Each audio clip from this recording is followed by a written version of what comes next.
For your night into tomorrow morning for the threat of heavy rainfall and gusty winds. We're on your side with the timing of the event and when you can expect storms to enter your area. And we're on your side with tips on how you can prepare for severe weather in events like tonight and future weather events as well. Plus, how EMA officials are helping communities prepare their homes for strong winds.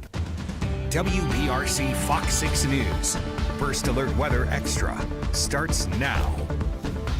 Welcome in, everyone. I'm flying solo tonight. It's so great to have you all here on First Alert Weather Extra. Lots to talk about. We've got severe storms moving through the area tonight. Plus, we've got good conditions for our Easter weekend. I can't wait to tell you all about it. And we've got stories from across the country and the world right here on First Alert Weather Extra. Let's take it full screen, though, so I can show you what exactly we have in place right now. That wind advisory does not expire until 10 a.m. on your Tuesday. All of central Alabama is included in this advisory. So what does that mean for you?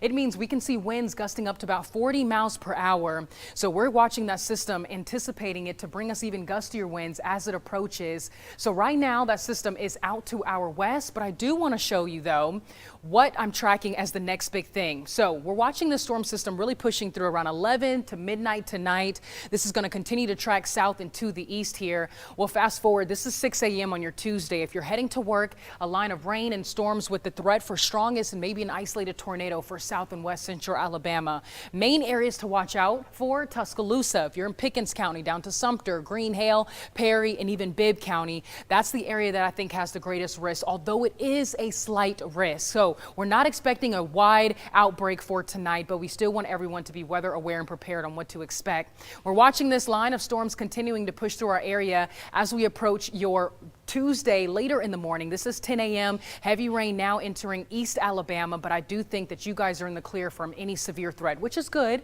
for you. So we'll see decreasing cloud coverage though by the afternoon, especially late Tuesday afternoon, looking really good there, especially areas to the west, really warming up for your Tuesday afternoon with highs there in the 70s. We bring in your Wednesday morning temperatures in the 40s and 50s, looking good, but more clouds building in Wednesday night. But the good news is I think we'll stay dry. I mean, look at this rain chance breakdown here.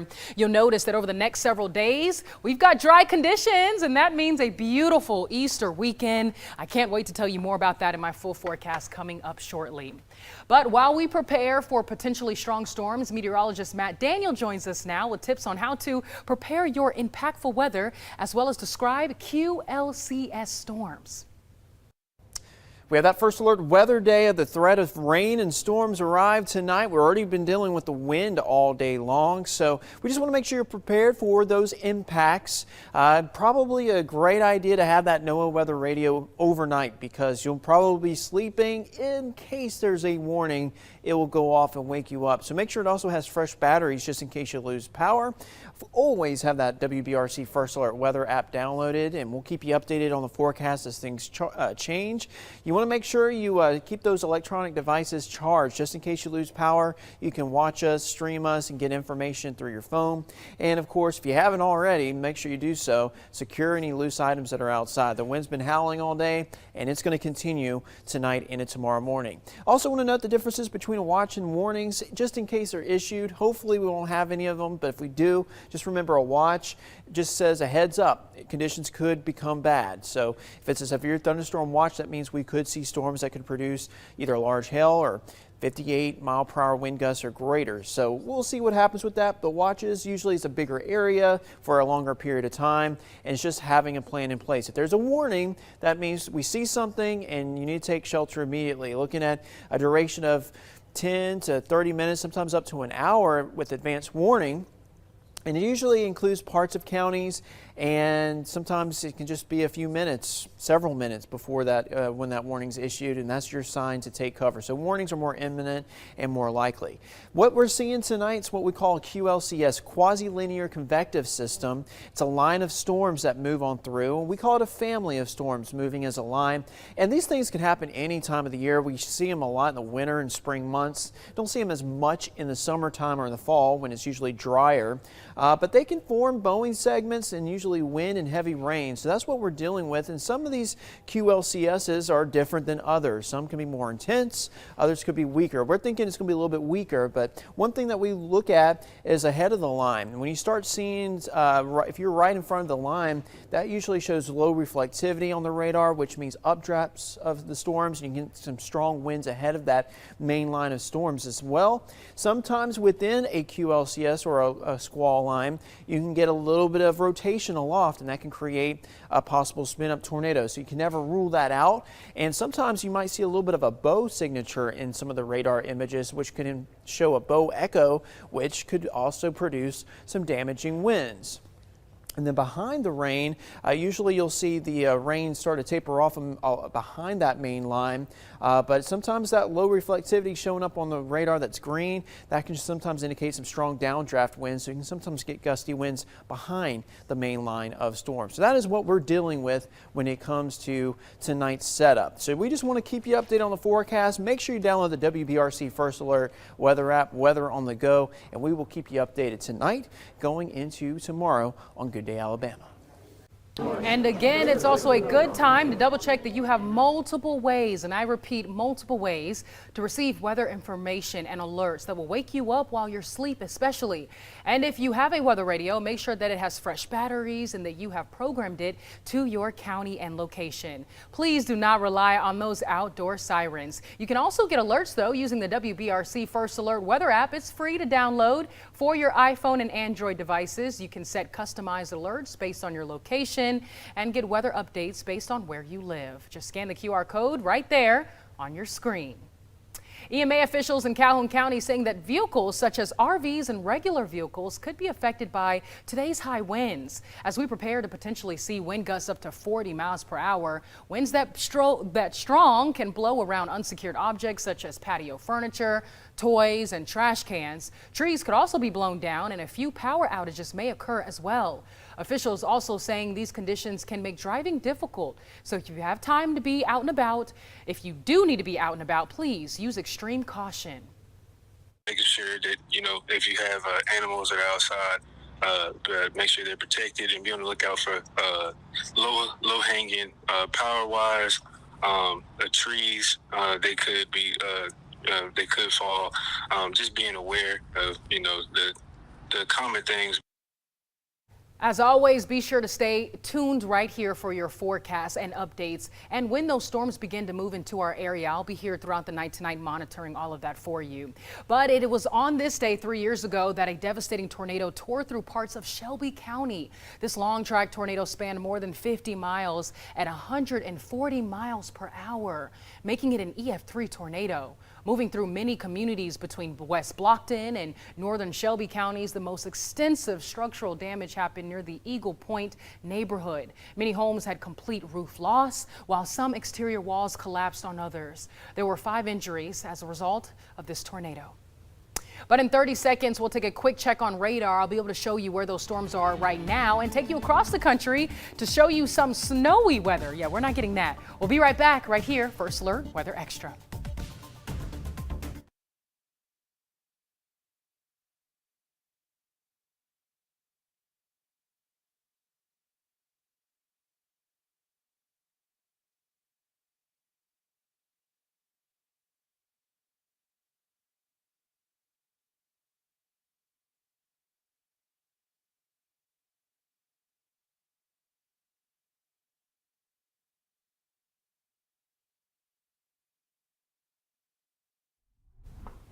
All right, guys, welcome back in. We're taking a look here at our First Alert AccuTrack satellite and radar. Notice that we're seeing those cloudy conditions. They've definitely filled in all across central Alabama. Still looking mostly dry at the moment with this main line of rain and storms still out to our west. More of this is pushed through Mississippi. It's starting to push east Mississippi, but we're going to expect that to move into our area later tonight, just around 11 p.m. Let's take a quick look at those temperatures, though. Still pretty pleasant out there for most of us. A little bit cooler up north and east central Alabama, 57 in Cherokee County, 70 degrees in Tuscaloosa, 68 in Jefferson, 66 in Talladega, 71 down in Marion County. Those warm temperatures, I don't like to see that, especially when we have a line of storms approaching, but I'll keep you up to date throughout the night tonight on what you all can expect as that storm pushes through. Now, what's next on First Alert Weather Extra? Well, I mentioned it a little earlier. Across the United States, a record could be set for early spring storms. Folks are digging out on Monday after heavy snowfall dumped more than half a foot of snow in Minneapolis. But they're not the only ones dealing with the effects, as parts of New England saw up to 2 feet. Oh my goodness, thousands of flights were delayed or canceled this morning and Sunday night. But fans of cold weather are saying they're still trying to enjoy the snow while it lasts. It's a welcome late season event. You know, like you said, we'd like to have it sooner. We'll take it when we can get it. Man, I'm cold just looking at them. There could be more coming. Another winter storm is developing out west and could bring more snow to the Midwest through tomorrow. Well, check this out. A severe geomagnetic storm could potentially bring northern lights further south than normal. Maybe we can see it. I doubt it. This comes after NOAA's Space Weather Prediction Center issued a geomagnetic storm alert on Sunday. It was originally rated as a minor storm, but was upgraded after a larger than expected eruption caused a solar flare. Typically, you can see northern lights further north, but due to the strong storm, it could potentially bring the northern lights as far as our state, and northern California. And it's more likely that it'll go only as far south as central Iowa. And switching gears to a moment of science in the ultimate vision vegetable, or is it? Dan Smith has the story of what carrots can and can't do, to improve your eyesight.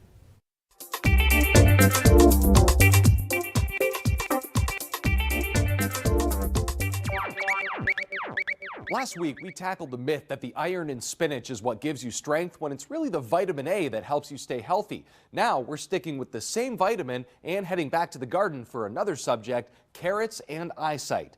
Let's get this out of the way. Can eating carrots actually improve your eyesight? Absolutely, but it's not exactly a superfood. Carrots, like spinach, have a good amount of beta-carotene. It's right there in the name, which converts to vitamin A in our bodies. The real name for vitamin A is retinol, which already gives you a clue for its eye health benefits. The cells in your retina use retinol to create rhodopsin. We got to go back here. Back in our eyesight episode, we discussed the two main photoreceptors in your eyes, about 100 million rods for monochrome and contrast, and 7 million cones for a rainbow of color. Rhodopsin is a key protein for those rods. Ergo, carrots help you to see in low light situations. Here's the thing though, spinach, sweet potatoes, even a slice of pumpkin pie has more vitamin A than carrots, so why the place of honor? Well, while spinach had Popeye for popularity, carrots had the backing of the British government in wartime, and I suppose Bugs Bunny stateside. Citywide blackouts during the 1940 Blitzkrieg were made to hamper German targeting, though the new invention of radar served to target planes before they ever crossed the English Channel. They couldn't let the Germans know about this new tech, so the Ministry of Information launched a campaign saying that all those successful dogfights during night raids were because British pilots ate a bunch of carrots to give them night vision. While the benefits of vitamin A were already well documented, the concept of carrots as a superfood of sorts fooled the British public and perhaps German high command as intended. The blockade of ships meant the British supply of heavier foods like butter, bacon, and the like was limited, so the government encouraged citizens to grow victory gardens in their backyard, especially since veggies were never on the ration list. Sugar was rationed to 8 ounces per adult per week, and carrots were suggested as an alternative sweetener. British kitchens were filled with recipes for carrot cake, carrot marmalade, carrot pudding. Personally, I can think of a few reasons why not carrot pudding, thank you. And even cartoons like Dr. Carrot help convince kids to eat their veggies, though I think Bugs kind of gets the edge here. The takeaway here is that while a lack of vitamin A can lead to night blindness, eating an excessive amount of carrots won't give you superhuman night vision, but they definitely help maintain your normal levels. For this week's Moment of Science, I'm Dan Smith. And when we return, we continue to talk about the severe weather threat for tonight, as well as what we can expect for the rest of your week, like Easter weekend. So stay tuned, Weather Extra. We'll be right back.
Welcome back in, everyone. Meteorologist Tania Michelle with that full 7-day forecast at the end of this, so stay with me. We've got a lot to talk about. Starting with that first alert weather day that goes into effect tonight. We've got storms tonight with the threat for the strongest storms between 11 p.m. and 8 a.m. Greatest threat in area to see a severe storm. I'm talking about an isolated tornado. It's still very, very important that you have ways to receive weather information tonight, especially if you're in west and southwest central Alabama. We'll talk about exactly what counties need to be on alert the most tonight, but I think all of you need to at least be weather aware and alert, have those radios on standby just in case. You know how our atmosphere works. You never can be 100% certain that you're in the clear. So that severe threat tonight, first alert weather day. Notice that out to our west is where we saw even stronger storms, but for us here at home, we're under that marginal risk and that slight risk. It's a level 1 out of 5 and a level 2 out of 5.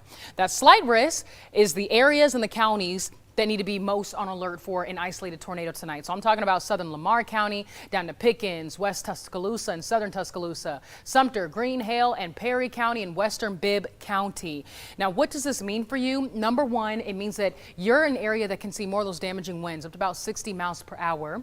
An isolated tornado cannot be ruled out. Heavy rain, decreased visibility. If you're getting up to work tomorrow, please take your time and avoid those ponding areas on the roadways. This is once again 11 p.m. to 8 a.m. and I do think we'll see the strongest storms as that system begins to move through our area. Still looking dry right now, mostly cloudy skies. We're watching out to our west, more into Mississippi. The more and more I keep checking, there is a severe thunderstorm warning in effect, though, for the very south and western portions of, or really that's kind of like the central portions of Mississippi there, and the north and eastern portions of Louisiana. But for us, still dry. I do think we'll stay dry at least until about 10 to 11 p.m. tonight. We'll start to see that wet weather pushing to our western counties. Our first alert AccuTrack satellite and radar showing temperatures in the 60s, coolest up north and east in the upper 50s, and some of us still in the 70s down south and west central Alabama. 70 in Greene County, 70 in Tuscaloosa, 68 in Walker, 68 in Jefferson County, low 60s if you're in Clay, 65 up in Marion.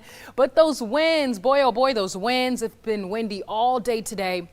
Even when I got up this morning, I had the back door open and literally it was so windy that the door just kept slamming shut. So I couldn't let the cool breeze move into my window or my doorway because the wind kept closing my door shut. So here we are looking at those gusty winds. We'll continue to see those gusty winds throughout the night tonight. But notice those stronger winds are closer to where that system is at. That's where you're seeing all that red still out to our west, where that system is approaching, and even areas in brown are starting to see more of those gustier winds closer to 30 and 40 miles per hour. But for us right now, we're seeing wind gusts strongest in Jefferson County, 36. 29, though, last wind gust recorded in Tuscaloosa, 28 in Fayette. It's definitely windy out there. Please secure all those outdoor objects. I do think as we continue throughout the night tonight, we'll see those stronger wind gusts closer to 40 and 50 miles per hour. So it's going to be a windy night tonight. Please be safe indoors. There could be some sporadic power outages as well. So make sure those devices are nice and charged. So rain and storm arrival times. This is not when it's over. This is when it's coming, when you can expect that first drop of wet weather. 11 p.m. to 4 a.m. for our western counties, more closer to our central counties, including Jefferson, Coleman, down to Chilton County and Perry from 2 a.m. to 7 a.m. And then moving farther to our eastern counties, 8 a.m. to 12 p.m. If you're farther east, you're not in a severe threat for tonight, but still heavy rain, decreased visibility as you're out on those roadways early tomorrow morning and late morning for your Tuesday. Okay, here we go with that out the door forecast. We've got stormy conditions for the early morning on your Tuesday, but notice that rain chances really begin to taper off as we approach the afternoon and evening. Partly cloudy skies by 5 p.m. Temperatures there in the low 70s. It's going to shape up to be a beautiful evening, but we've got cold conditions in the forecast by Friday morning, upper 30s, low 40s. Please, if you've already been tending to your gardens, just a reminder to cover those sensitive plants and bring those pets inside. I don't think we'll see temperatures in the way of freezing just yet, but it will be a chilly morning. Rainfall, from all that rain that we're going to see coming through, anywhere from an inch to maybe 2 inches of rain, especially for our western counties. So just keep that in mind. The good news is we're dry over the next several days, looking good as we approach your Easter weekend. I do want to take you to that 7-day forecast just briefly. We're talking highs Saturday, mid to upper 70s, on Sunday near 80 degrees before our next chance for some rain back in our forecast next Monday. But we don't need to worry about that just yet. Let's get through that next big thing and then let's enjoy those warmer, well, really not very warm, but warmer conditions, especially by the weekend, and those those dry conditions and all that sunshine in the days ahead. We'll be talking more for you and more about all of this right here on Weather Extra and tonight, first at 9. But thousands of locals and tourists turned out into Washington to see the cherry blossoms, which are now in full bloom. Oh, I love some cherry blossoms. Liana Golden reports on this weekend's festival. From the stage of the Warner Theater